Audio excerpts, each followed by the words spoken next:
Oh, it's perfect. Okay, just gonna double,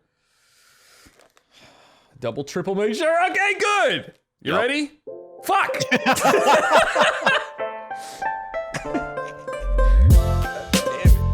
Sit down. Microphone. Hey, my name is Igor the Big Guy, and welcome back. Welcome back to Podcast Plus One. Big news today. Big. Holy shit. It happened. Triple drop D&D news. Next week, I'm hoping to get our boy Ted from Nerd Immersion on to talk about all this stuff because he's released so many good videos. If you like D&D videos, go check him out on YouTube. Also, hey, welcome back. We're going to talk about a lot of D&D related materials today, including some hot topics, some drama. Spicy. No, not necessarily drama. Juicy. Just well, it's going to create drama. Watch. Spicy, juicy. Create drama. We got some opinions on some D&D stuff that we think will create some maybe heat. Even hot takes. Some hot maybe takes. Lukewarm. We're going to talk about all the new D&D releases that are coming up, and then also piggyback on some of the topics we talked about last week. Hello, Kugo the Mighty here. I'm here with your boy. Camera change. I am Falcon on PC. That's all. That's it. And then hit them with how to contact them. Oh yeah, right. So we have an email account, right? It's podcastplus1mail@gmail.com, spelled out completely. PODCASTPLUSONEMAIL. Holy shit, that's a mouthful. @gmail.com. It's really long. I'm sorry. MAIL.com. We couldn't do PP plus one. They wouldn't let us have that. But yeah, so podcastplus1mail@gmail.com. Although you will get a PP plus one if you watch this show. So absolutely. Keep on listening. And speaking of PP plus ones, actually, I don't know if the sponsor would like that, but we have got a sponsor now. It's a Pokemon term. We do. Let's talk about it. We have a sponsor now. So the good people over at GamerSups, GG Energy. If all y'all are stuck in the past drinking energy drinks out of cans for $3 every day, gross. Y'all need to make the switch over to get maximum servings, maximum B vitamins, healthy for you, caffeine and caffeine-free options, tons of beautiful flavors, and you can go on over to GamerSups, select whatever you want. You can get free samples too on there on the website, and you can use code +1 for all of your delicious water additives, which is what I use it for, because I need to drink a lot of water. You got to stay healthy. Yeah. You want to get jacked, you want to have big muscles, you got to stay hydrated. We all got to stay hydrated. And I'm not the biggest fan of the taste of water. A lot of us like to drink energy drinks and soda and like all that garbage. So switch on over to GamerSups GG Energy, use code +1 to get a percentage off your order. I haven't told us what percentage you get off, but you get a honking great discount and you'll support the show. So thank you very much. First ever sponsor of the show. 4th episode. We did it.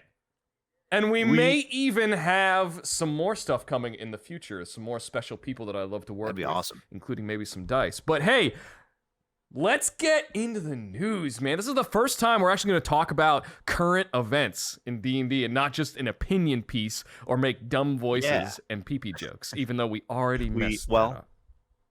Okay, yeah, we did. Yeah, we kind of already blew it on that regard. It's in our blood.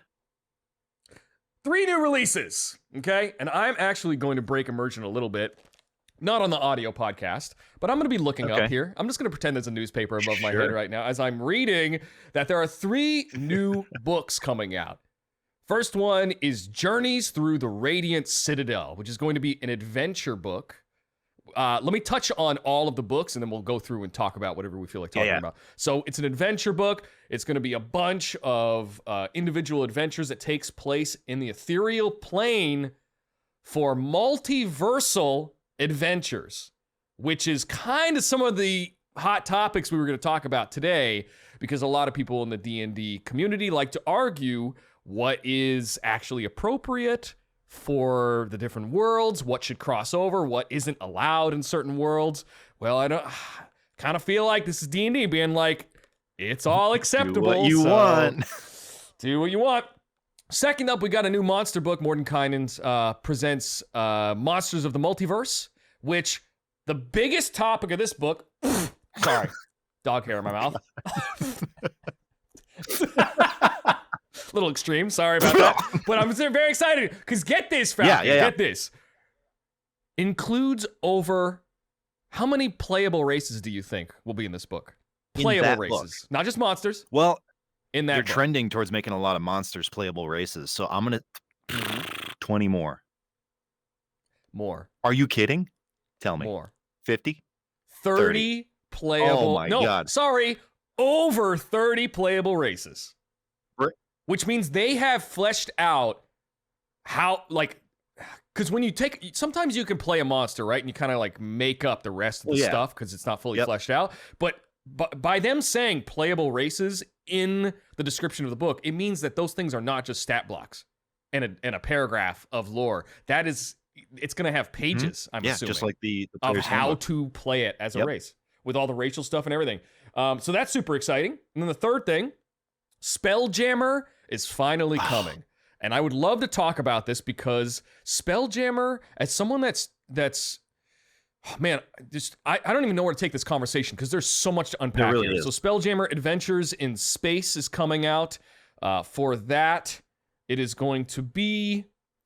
it's not just adventures, but it sounds like it's... So it says everything you need to run campaigns run in the realms of wild space and the astral sea.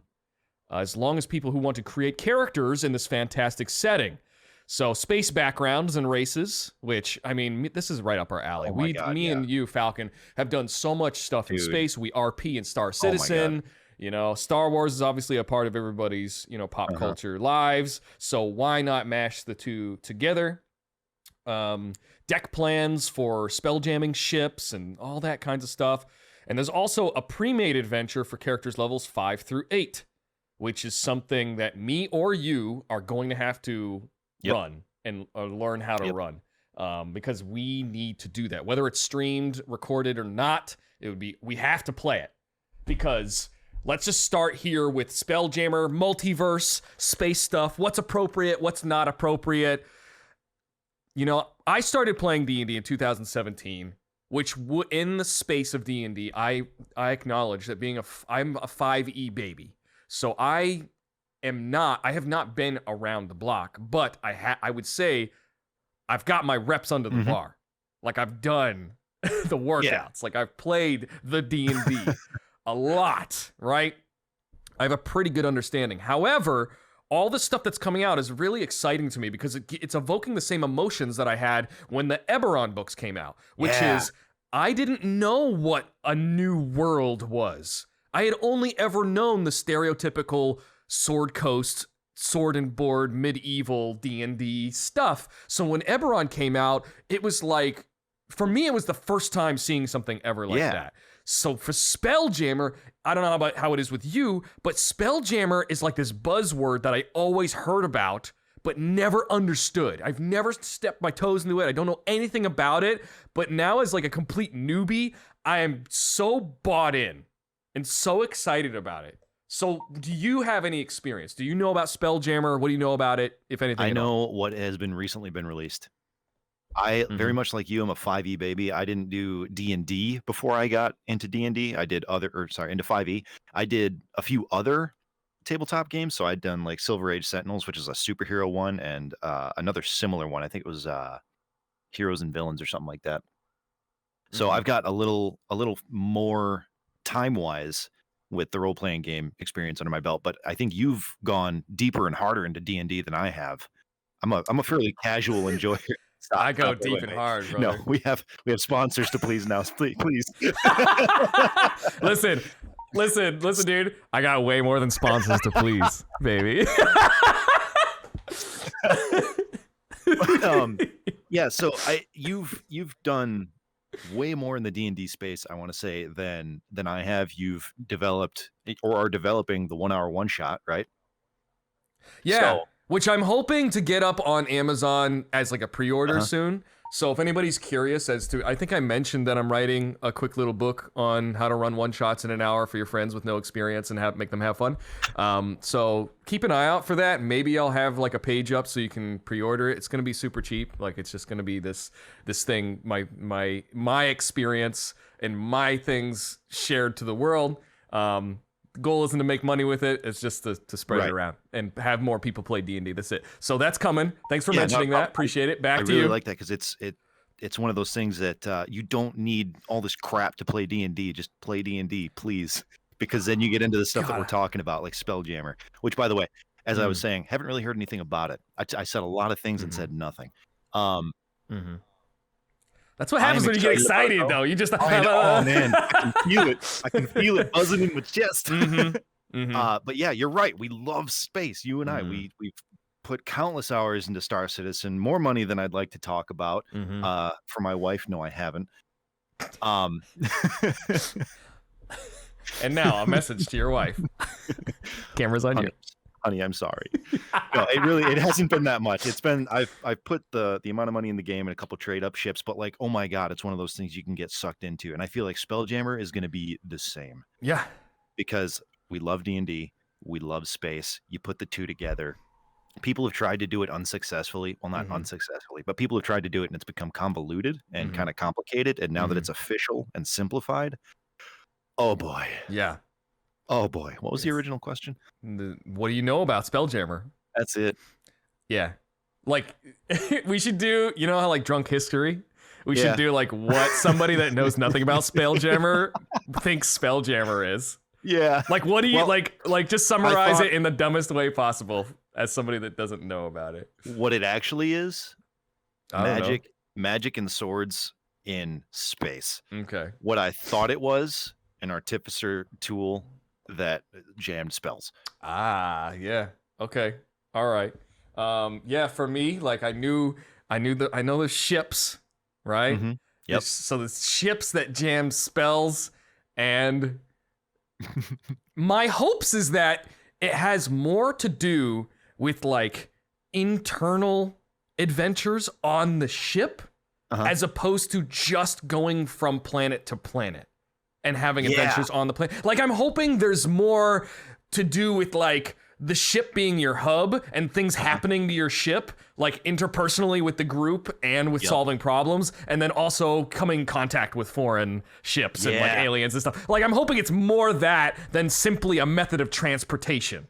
I think it's going to be. So I hope so. There's no way that they would put all this well, I won't say there's no way because I'm sure it's been done, but it's not likely that they're going to put all this effort into detailing out your spell jamming ships and not have you interact with it in some fashion. There's probably going to be space battles. There's probably going to be boarding operations. Like all the stuff that we love about Star Citizen that is either coming or is already in the game is probably going to be imaginable in the D&D space now because you can do literally anything. Yeah. Some DM is going to create a huge space naval battle at some point, and players are going to get to control like whole groups of ships. Yeah. Oh, it's going to be so good. Yep. And you know what I'm most excited for? And this is actually the reason why I'm hoping it has more to do with internal affairs on your own ship is actually one of the topics I talk about in the book I'm writing, which is creativity thrives in a box. Right. Yeah. So by saying like, I'm going to create an adventure and it all revolves around the group being in this ship. I feel like by confining your imagination to that space, it can be much more creative than if you said, I'm making a D&D campaign and it takes place in this entire world. Yeah. Right. Because there's so much to think about that I feel like it's much easier to fall into tropes, fall into generalizations, stereotypes. So I really am hoping that it takes place. I hope that the adventures take place mostly, or at least use the ship as a hub, right? And then you have to like take care. I hope there are good ways, because you know I've played in campaigns where you've had like a house or a residence or something, and then they've, you know, I think with one campaign I played with Gozera, he had us like paying taxes and upkeep and maids and stuff to take care of the house, and you know I'm hoping that there are ways to convert that to maintaining the ship that are actually fun and intuitive and good. The other thing about the announcements that is exciting to me is they say that there's going to be 30 playable races, but I can't even imagine 30 new playable. Like, I don't even know what those are. I mean, there's so many that we haven't really even talked about now. Like, I think Jane was saying the other day that she wanted to make like a rabbit folk character when we were talking in that the Discord that we're in. Well, those are those are the Harengon, yeah. Yeah, I didn't know there was rabbit folk. The last like new playable races that I think I'd heard anything about were like Loxodons, and they're old brought to new. Yeah. That was the crossover. That was the Magic the Gathering thing. Yeah. Yep.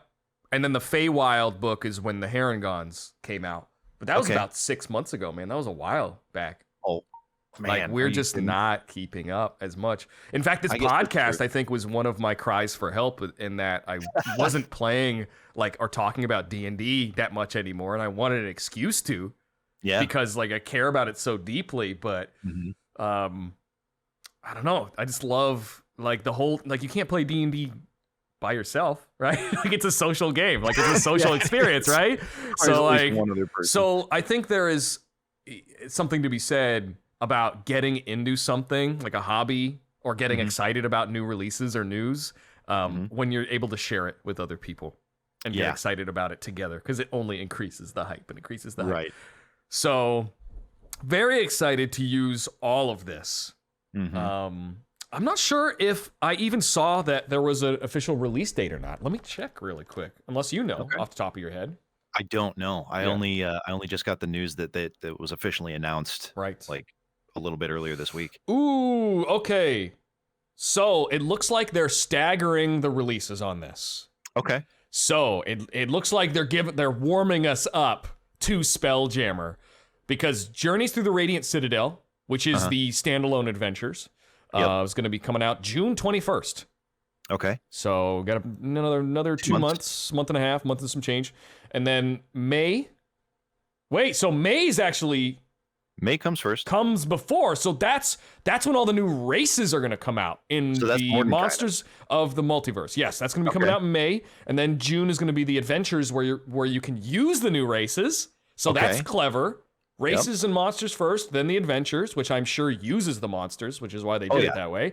And then Spelljammer is going to be out August 16th. So appetite is going to be whetted. Just in time for my birthday. Yes. Oh, man. So excited. Oh, wow.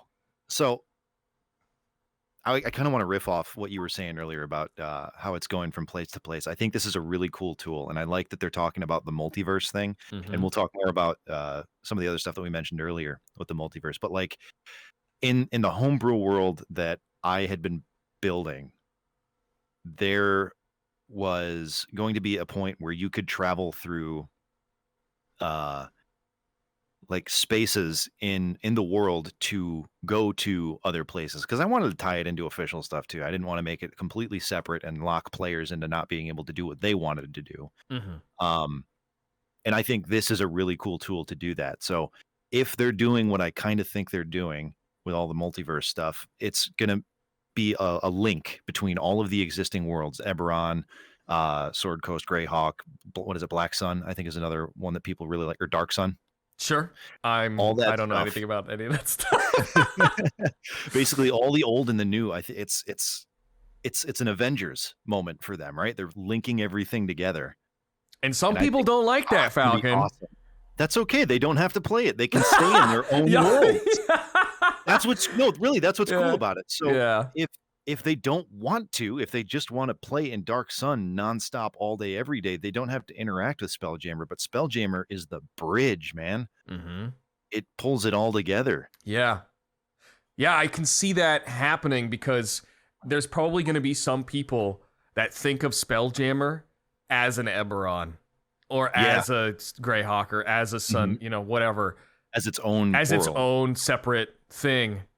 But I am kind of on team where I'm kind of on D&D's side, which is where I think they want to take it, and that is that they are all connected because they want all the IPs to work together as opposed to segmenting and fracturing all of their content. They want D&D to be one thing as opposed to all of these separate things at once, right? So I think I'm kind of on Team D&D in that I'm hoping that Spelljammer does become the link that officially stamps that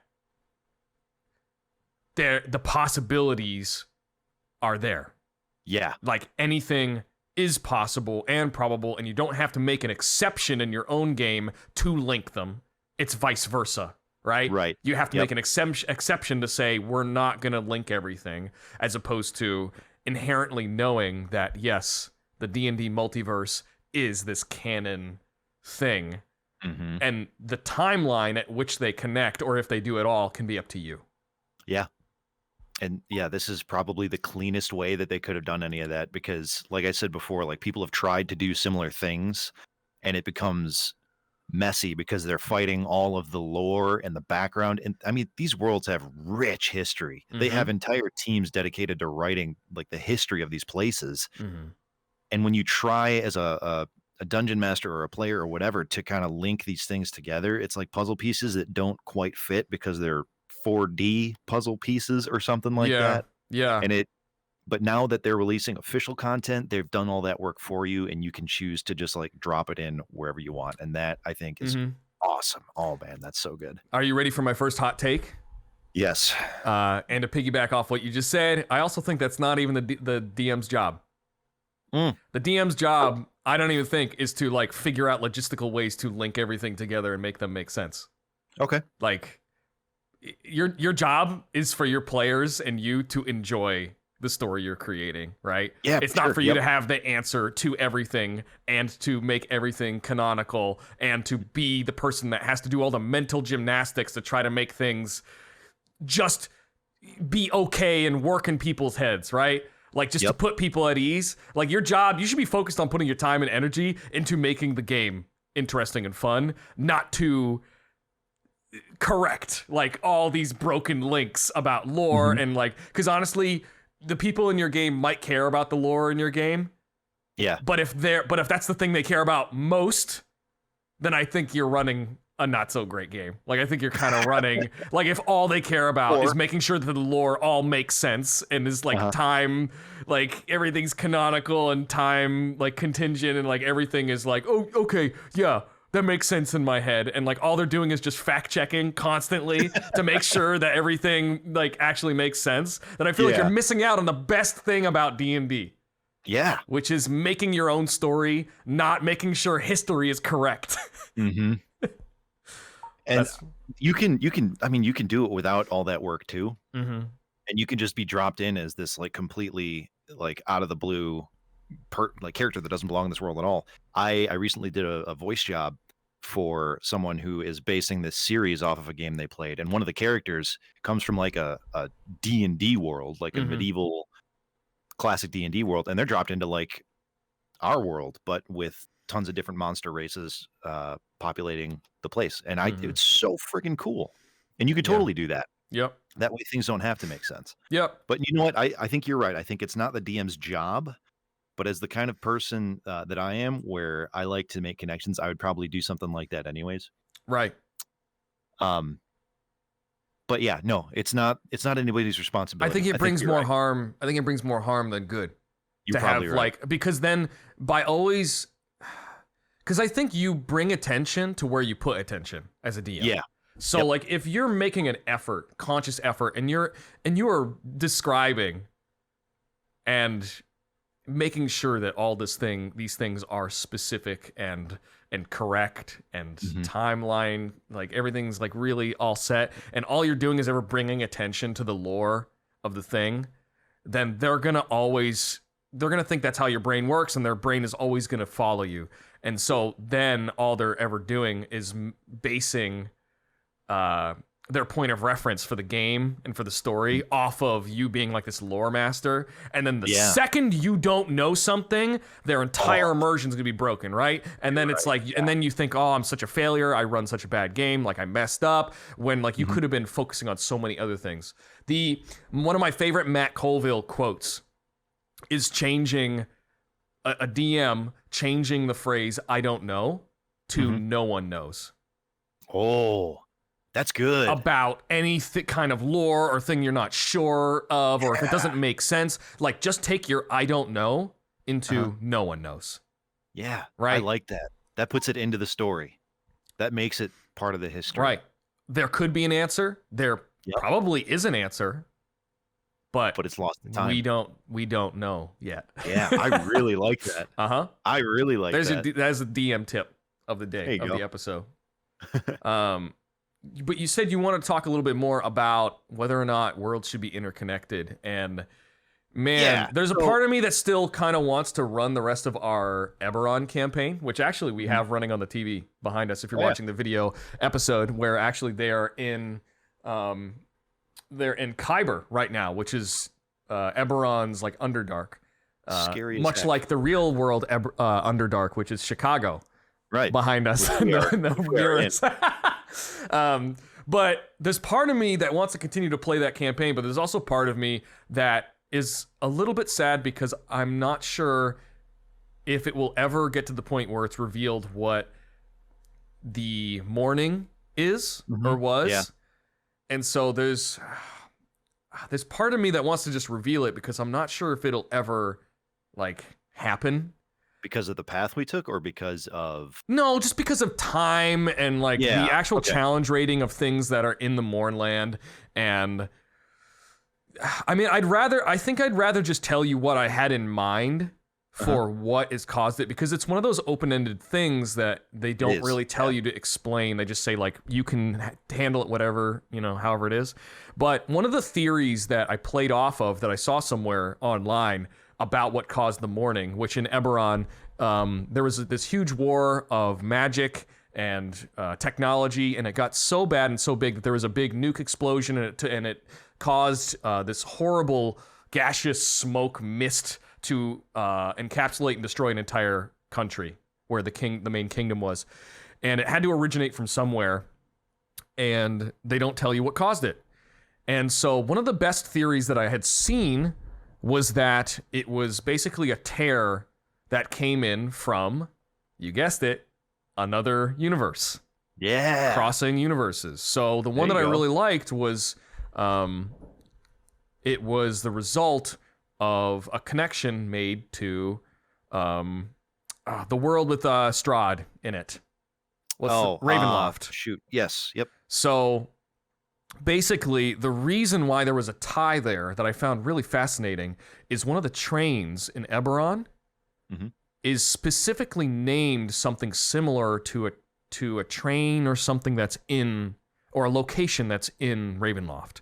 Okay. Like, and it's so deliberate that it does seem planted. It does seem like it's there.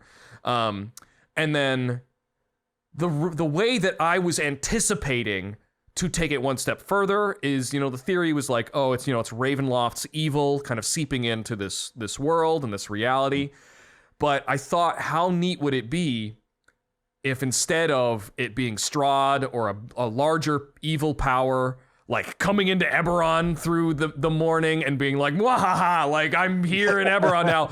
Like, what if also Strahd and the powers in Ravenloft, what if they also had no idea what was going on? Yeah, and from their I love that. And then from their perspective, what if the explosion and the morning on their end actually created life? I really like in a yin yang sort of way, where they're like, it's like you walk into the Mournland in Ravenloft, and the sun is so bright that like it melts evil. Right? Like, it's like the opposite of the Mournland, where you go in and there's like monsters and you go crazy and like all this fucking bad shit. Spells are living and kill you. But like in the other side of the nuke, it bleeding into the evil realm, it's like this huge, beautiful sunlit forest that's always beautiful all the time. And anything evil that walks into there just gets fried too. I love that. Like, wouldn't that have been such a... And also, what a great way to end the campaign at Endgame and then reverse it, right? Yeah. And then Completely flip it start a around, whole being in new this... one. Exactly. Oh, So that had super been awesome. like my big... that had been my idea, but also introduction into multiverse instead of it being contained into Eberron. Like, what if it went somewhere new? And then, I mean, that's really cool. I'm thinking about that now. So in the Mournland there are echoes, right? Or the way you had played the Mournland, there were echoes. What if those are just the people that had entered it, wandering through the forest, trying to figure out where the hell they are? Yeah. Oh, yeah. There's so many cool possibilities there. Yeah. Super. A lot of potential. But I think that I found that most interesting when I did think about multiverse. Mm-hmm. I don't really see, like, I would love to have somebody on. It's kind of like, what do you think, Falcon? Like, what could you attempt to play devil's advocate here as someone that like is anti-connection and anti-multiverse? Sure. Oh, like right now? I thought you had a question after that. That's funny because like I cut to your camera and just silence. Just yeah. Yeah, because like I want to know what the downsides are to a multiverse, to connecting things. I don't think there is one, but as playing the devil's advocate, I think the people that have a problem with it are kind of like the people that we said earlier, like wouldn't be enjoying a game, or like you're not running a good game for them. They're the kind of people that are they like the lore, they like the things as they are and as they are written. Like a purist? Sort of like a purist, yeah. Kind of like a purist. So if I was in that boat, I would say like, no, you can't have Warforged in say Sword Coast because they never made those technological advances. They never put magic to stone, rock, and steel or iron or whatever it is and brought it to life. It never happened, so it doesn't fit. Right. I just, as you were explaining that, I also just thought of my own like downside, and that is if you are playing a character that is typically not a part of that universe or whatever, then the DM does have to come up with a reason why. There's a little bit of responsibility there. Well, actually, I would say there's a lot of responsibility because then that thing is going to stick out like a sore thumb, and the entire world is going to react to that person in a very strange way that might detract from the story they wanted to tell. Right? Like the story might inadvertently just become all about that character because they're so out of place and so weird. So I get that that's maybe a downside, but I think we're talking less about just taking pieces from one world and sticking them in another world, and more of like taking the group and the story moves from one world to another and putting them in other places. Yeah. It's a little bit of that first issue because if there is a character in the group, say you're running an Eberron campaign and you want to bring them to Ravenloft, if Ravenloft doesn't have Warforged, that may be an issue. If Ravenloft doesn't have or depending on how certain races are treated in other worlds, because I think what is it? I think Darksun is one where slavery is like a huge thing throughout the realm. The Dragonborn in what is I want to say it's where is Sword Coast again? What is the overall world called? Good question. Write us in at podcast+1mail@gmail.com. Tell me what information I'm missing because I'm stupid. These guys shouldn't be allowed to talk about this. But basically that world, well, because I keep wanting to say Dragonlance, but it's not Dragonlance. Dragonlance is like, that's the book series. That's also a really cool world. But Tamriel. Like, yeah, sure.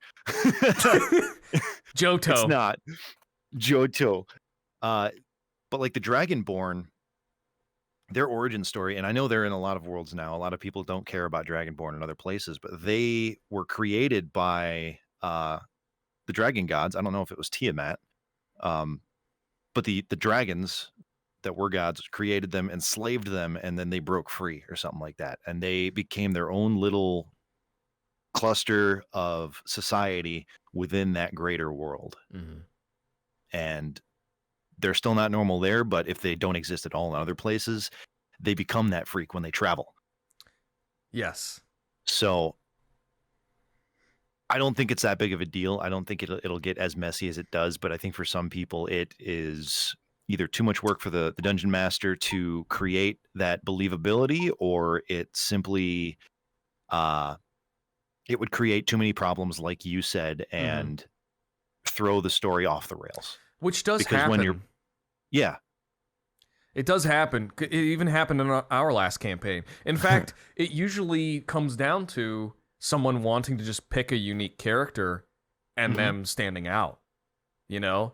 And it happens so frequently. I think one of the biggest reasons why I am excited about Spelljammer is to be in a multiverse where no one is the freak anymore, no matter what. Yep. Right? Like, it becomes less about your differences and more about your actions. Mm-hmm. I think that's what I'm most excited for. Yeah. I think that's a really good direction. And that may even be what they're kind of shooting for. You know? Kind of normalizing the odd in a world where it doesn't belong, so to speak, at the time.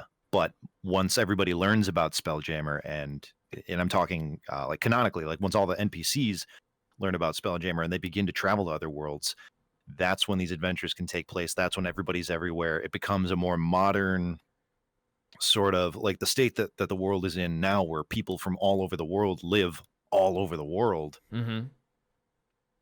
It'll become something more like that. I'll tell you what, one thing I am a little bit nervous about, in like the most like nervous nerd way, is in Spelljammer. Yep. You jam spells, right? Yep. But like in Eberron, which is a campaign setting that I'm very familiar with, a lot of the technology revolves around using magic. Yeah, it's all magic driven. So now I'm like, is all the technology in Spelljammer just straight technology because there's no magic? Or is it specific kinds of magic? Or like, how's that going to work? That's the only part of me that's a little bit nervous to like relearn anything that might break my brain because of all the stuff that I've already learned about Eberron. I'm more excited than I am nervous, but this is a little bit of devil's advocate coming out of me. Sure. Because like, how do the ships work if there's no magic and there's no elemental and there's no like nothing? Like, it's just straight up technology and that's it? Like fucking science? Thought. What is this shit? What? Science? I have a thought. So, are we sure that the ships jam spells in the sense that we're thinking of? I have no idea. or do they jam so many spells into these ships?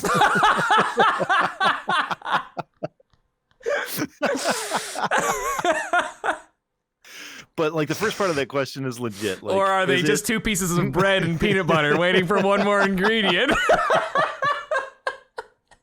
But like, do the ships actually jam spells? Is it magic negation? Is it magic suppression? Like what? Oh man. That's something I gotta learn. I wish we were smarter. We need a guest on this show that knows about Dungeons we need and a Dragons. Guest that knows, or we need you guys to write in to podcast plus one mail. You know what would be super interesting is if we got multiple emails that contradicted each other. Oh, I would love that. Yeah, actually. Right. And then we pit them against each other, place our bets, then they fight to the death. Yes, it'd be amazing. I like it. Coming up. Okay, well, Spelljammer's coming. Did you want to touch on anything else before we moved on to the next topic? Oh boy. I mean, I know there's a lot, but we'll be here so forever, dude. We'll be here for 4 hours trying to keep this show. No. We'll end it there. I think that's good. Okay. I think that's good. Well, the one thing I was going to say before we moved on is if it is actually spell jamming ships, magic negation ships, Warforged can't exist. They are only alive because of magic. Or do we transcend that? Well, here's the thing. They are alive because of magic and now just live. Here's the thing is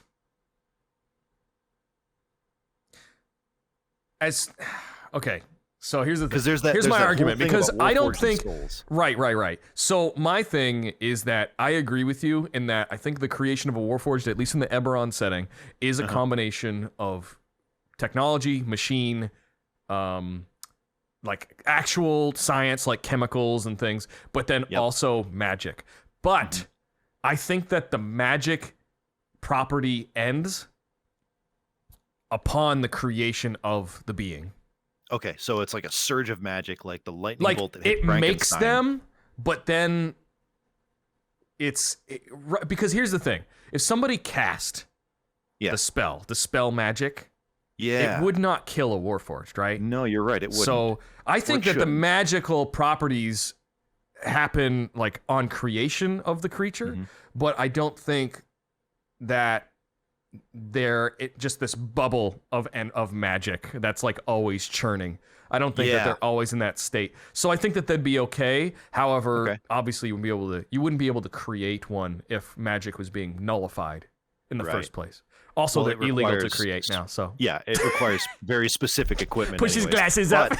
But that makes me think. That makes me think about no one, right? Because the whole reason he's a wild magic barbarian now is because the core that is keeping him alive cracks and the magic begins to bleed out. But does that make sense at this point?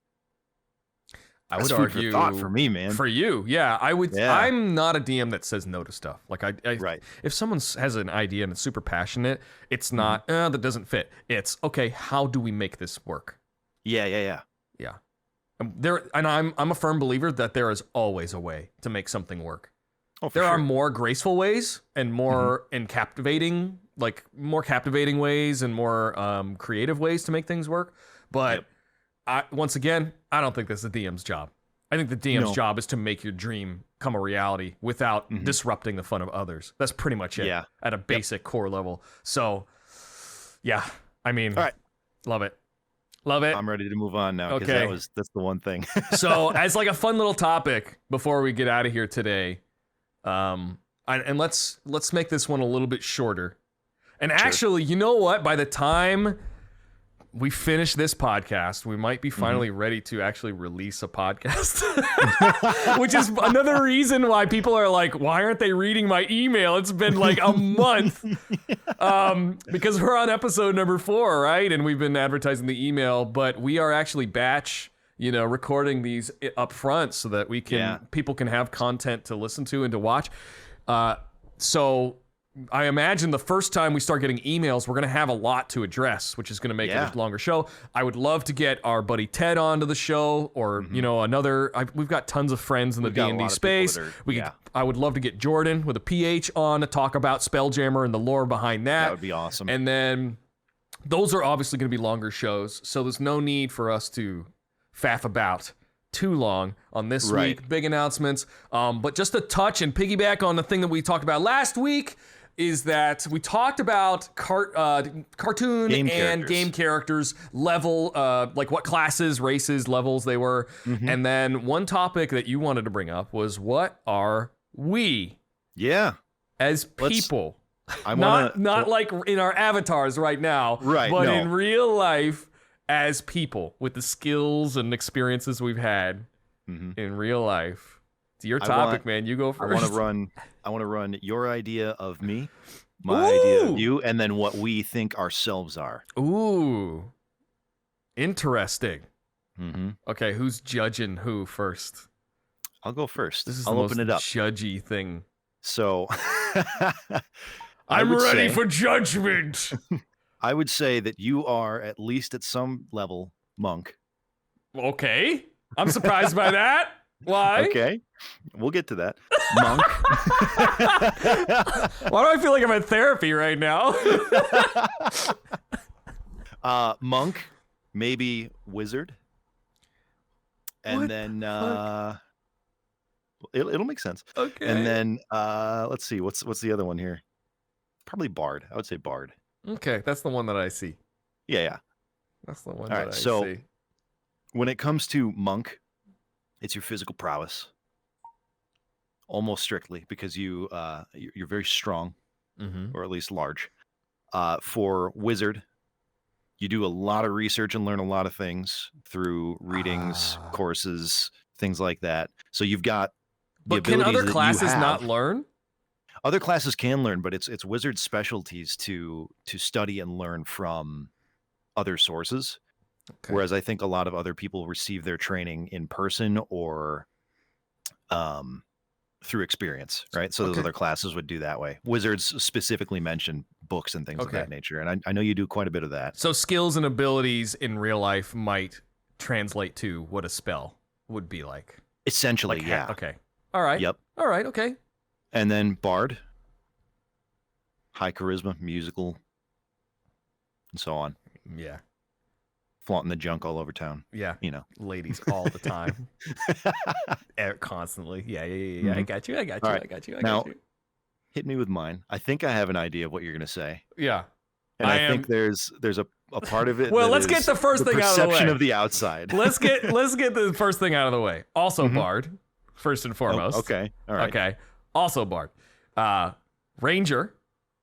Okay. Artificer. Okay.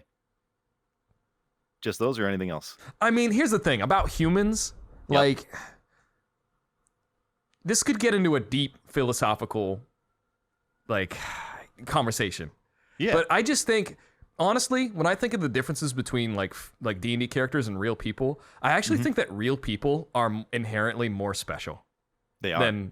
It's more multifaceted, more dynamic, more like capable of more. Like, I know we've got like strength and spells and magic and shit, but actually I think us as people in real life are more magical.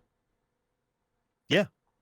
So I could go on and be like, I could justify why you are every class in some capacity, but if I'm generalizing and like putting you into the most understandable and most qualities, then those are probably my 3 for you. Okay.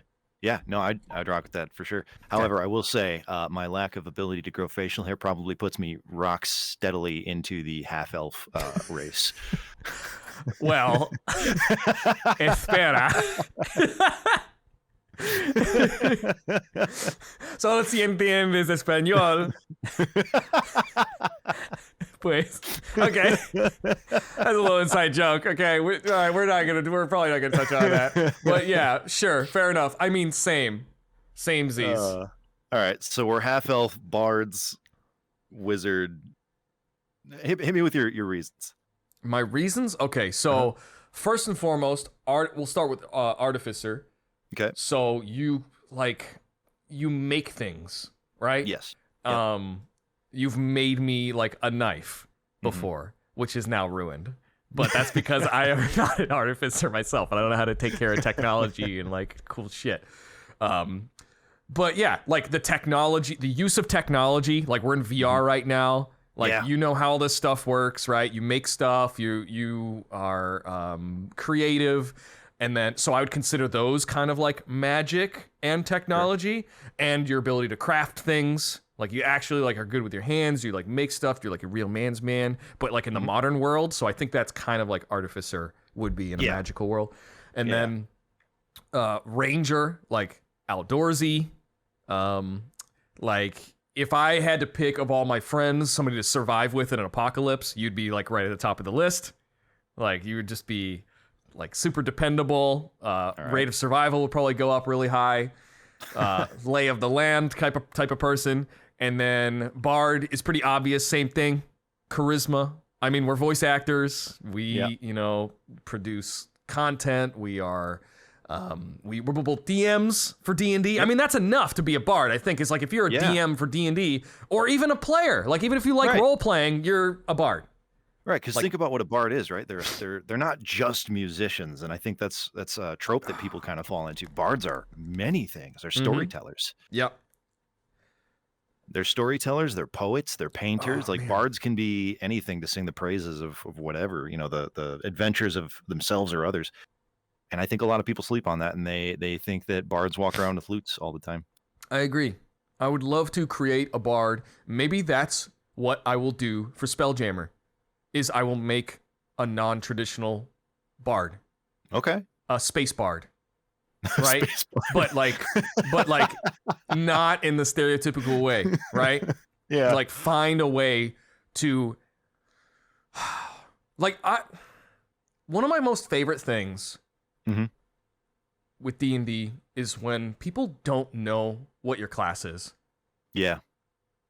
And then when they find out, they're like, what? Like when you cast a spell and their brain puts it together, and it blows their mind. Yeah. Because you're just not playing it to type at all. It's like one of my most favorite things ever. Like, I know some of the magic of the game is to role play the stereotypes because that's part of the fun of the game sometimes is to play into it. But man, some of those moments where they cast a spell and you're like, what? Like, I think that just to touch back on what we were just talking about like real people being really special, like in real life. Yep. Like when a D&D character seems more like a person in real life than they do a fantasy character. Yeah. And then they just so happen to cast a spell or use an ability, and you're like, holy shit! Like, there's so much depth to this now, instead of me just judging you immediately by what the clothes you're wearing and the weapons you have. Sort of thing. So now we're doing ourselves. Yep. This is also a common occurrence. Bard life. So you start. I'm gonna start. I'm gonna say that you nailed. I think the three. I would say that those kind of fit. I might argue Bard, but that's because I have a sort of. I don't think very highly, and it's going to sound like I hate myself. I don't think very highly of myself. I think more in the kind of lane that I'm a pretty normal guy that does kind of cool stuff. So I might replace Bard with something like. So it's just that you don't identify. Yeah, with it. That's all that is. But I mean, is like, that hey, let's go deeper. Hey, let's go deeper. Take a seat. No. Like, lay back. Is that a confidence thing? Like, where you just refuse to accept yourself as having like high charisma? Like, no, I don't think it's a confidence thing. I think it's more that I don't like hyping myself up as much. It's more that I don't talk about me. I'd rather talk about other people. I want to hype other people up. I want to make other people look cool and feel good and stuff like that. That sounds like a high charisma bard to me. Okay, all right. I mean, yeah, that is pretty bardy, actually. Yeah, little bard. Like, that's literally what they do. All right, take it they back. hype other people up. That kind of bard. I'm the bard in the dark clothes that doesn't sing super loud, but just like, here, have some inspiration. You're fucking a D4 beautiful. for you, a D8 for you. But I would maybe put in a little bit of fighter there, because I do some combat training type stuff. Right. Like, you have guns, you like I have guns, tactical mindset. Yeah, but moreover, I wrestle people that are 4 times my size all through high school. Not on the wrestling team, but just because it was fun. Gotcha. I would go over to a friend's house, and his brother, who was like almost 8 feet tall, not literally, but quite tall, way taller than me, and like 400 pounds. And I would be like, hey, you want to fight? And he'd be like, yeah, all right, bro, I'll kick your butt. And we would go toe to toe for a while, and that was fun. I don't know. Gotcha. Okay. I would not do that. I would omit my fighter status. Okay. I got you. All right, so what about you? Let's see. The only thing that I would probably, I don't know, like I said, I could justify pretty much everything, right? I think if we dig deep enough into our lives and into our personalities and our history, there's like elements of everything. Because there's a part of me too that I don't feel like I'm the smartest, which is why, like, naturally smart. Like, I don't think I'm adept at like learning things, which is why wizard kind of surprised me a little bit. Sure. I approach learning more like a barbarian than I think like a wizard, because I'm more of like ignorance and resilience and brute force, and like, if I just keep working on this long enough and I don't sleep and I just go like, and I just keep keep going, then. So you're a head basher, not a bookworm. Exactly. Okay. Exactly. But then I hear something profound and it blows my mind, like a child, which is actually another barbarian kind of trait, right? Right. So there's a little part of me that is a little bit like that, with being like stubborn and, strong, and, not necessarily wanting like, you know what? Actually, I am, as I'm getting older and more into professional spaces and businessy, like, I am becoming a little bit more confrontational. So maybe that's another barbarian trait that I could associate with that. Also, things like I could justify sorcerer too, because a lot of stuff in my life, especially early on, a lot of stuff comes really naturally to me. And actually, my issues happen when I have to learn or get better at something. Okay. Whereas I'm usually pretty good naturally at most things until I'm not, and then it's hard. And then it's really hard, right? It's hard for me to learn and get better at stuff that I'm not already good at. Mm-hmm. Hold on, let me lay back too. Yeah, you go ahead and lay back. It doesn't work. I'm too big.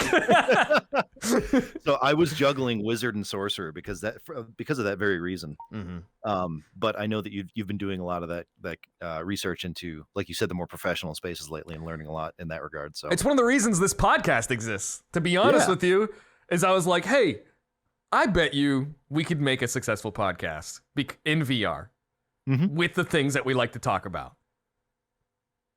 And hopefully we're right. I mean, it's successful in my heart because I'm having a good time. Yeah, when you almost forget why you're even, or if you're even recording it or doing it, and you're just chilling. Like, I feel like first couple episodes, right? Getting the hang of it. Technology's weird. Trying to figure out cameras. Trying to like make sure it's recording right. But now it's a great feeling that I feel like we've hit our stride. Yeah. At like episode 3, 4, and I feel like it's only going to get better. Mm-hmm. Oh, what a feel good moment. We should just end it there. All right, let's just fucking end it. Goodbye. Thank you guys for watching and listening to Podcast Plus One.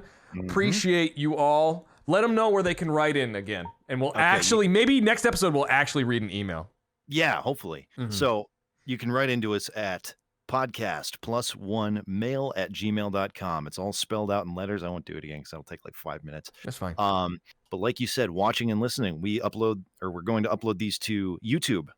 The full length of the podcast, we're going to have them on podcast places for you to listen to. Spotify, iTunes. Spotify, yep. Or what is it now? It's not iTunes anymore. Someone laughed at me because I called it iTunes. It's like Apple Music or something. I mean, whatever it is. Apple if you Podcast. have an Apple device, it'll be there. Maybe even Google, whatever. We'll do it there. It'll go to all podcast, Yep. And then we're going to clip out little sections for TikTok. So if you guys want to follow us over on TikTok, we'll hit up the links in the next session when we have everything If organized. you only want the funny parts.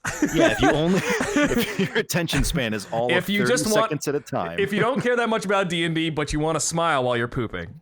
There you go. There's the description of our podcast.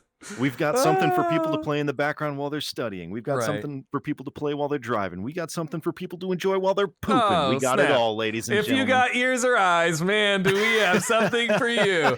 And of course, head on over to Gamer Sups for some GG energy. They have caffeine and caffeine-free energy powders for your consumption. We hope that you'll delicious flavors. Exactly. There's some flavors that are coming out very soon that I can't even talk about that I told you before the show that I'm actually sipping on right now. I'm so excited. Outside of VR, and it is the most delicious flavor, appropriate for summer, coming on the way.